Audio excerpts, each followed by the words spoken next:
Writing Prompts, WP. You were born with a unique set of eyes, ones that allowed you to view the sea as clear as glass. By the time you got old enough to join your ship's crew, you were smart enough to know not to tell them about everything you saw below the waves. Lying wasn't always a bad thing. I found that out during my younger years, when I first discovered the extent of my abilities. My parents, while poor, always did their best to ensure us children had the best experiences we could. So, for my birthday, they marched us all onto a bus and took us to Vaki Beach. Water had always fascinated me as a child. Even when I was born, my parents found my tiny form staring into buckets of water, or wells, mesmerized by their beauty. Of course, neither of us knew about my abilities at that stage. They believed I simply had an interest in water, while I believed that how I saw the water was the same way that everyone else did, as a window that one could swim through. When we arrived on the beach, I stood in awe of the water's crystal surface, watching as the glass waves crashed against the sand before retreating into the ocean.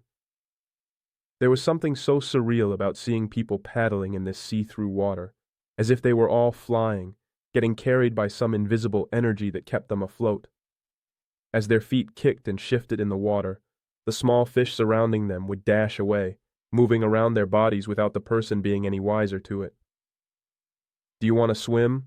my dad asked, offering his hand to me. I shook my head, preferring to watch the water, finding the sight of these fish much more enchanting. My dad nodded, taking my brother and sister into the water, while I wandered across the rocks, inspecting the little pools of water that covered them, finding small starfish, crabs, and other tiny creatures.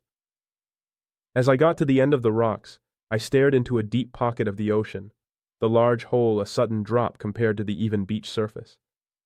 I leaned forward, trying to get a better look at the hole, only to see a faint glimmer of red in the water, a shine that looked so alluring. My toes rested on the edge of those rocks, trying to keep me from slipping into the water, as I took a better look at the shining object. The red glimmer sparkled, and now I could see a hand attached to it.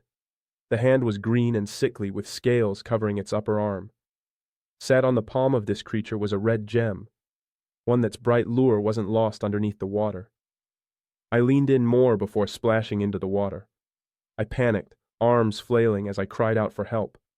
I could swim, sure, but in my panicked state I forgot all of my lessons, inhaling water as the hand reached for my leg.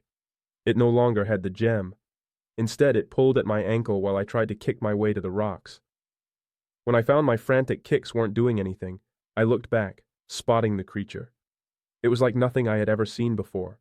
Its round head, about half the size of a human's, with two beady crab eyes on its face. The eyes were worlds apart, one on the leftmost side of its face, while the other sat on the rightmost side. It didn't have a nose, only two triangle holes that bubbled when it breathed. However, the most frightening thing about it was its teeth. The mouth of the creature, extending all the way across the bottom half of its face. Inside it was filled with rows of sharp, dangerous teeth, and a tongue covered in long, wicked barbs that would peel off your skin if it licked you. As I lost my strength, I felt a hand grab me, pulling me onto the rocks before calling me a stupid boy. My mother was a sweating mess, having rushed over to my aid, cutting her feet and toes on the sharp rocks that she had to run over to get to me. For the rest of the trip, I had to stay by her side. I tried to tell her about the monster, and she only shook her head, assuming it was a lie that I made up to avoid getting into trouble for wandering off. For the next 5 years, anytime I went to the beach, I saw it. The creature stalking me. It didn't matter what beach I went to. It was there, watching me, as if it had its suspicions that I could see it. At first, I didn't meet its gaze out of fear, but later, I found it less horrific to stare at, as I became used to its regular sightings. After those 5 years, that specific creature stopped arriving to meet me, and I began seeing others by the rocks. Some had different disfigurements, like clawed hands or tentacles, but they all looked vaguely human. For that reason, I stopped swimming in open channels of water, avoiding them because of the dangers that lurked beneath. Though, even with my fears of the ocean, fresh in my mind, I couldn't help being drawn to the beach. Its beauty wasn't lost on me, and now it held even more mystery. That's why I became a sailor.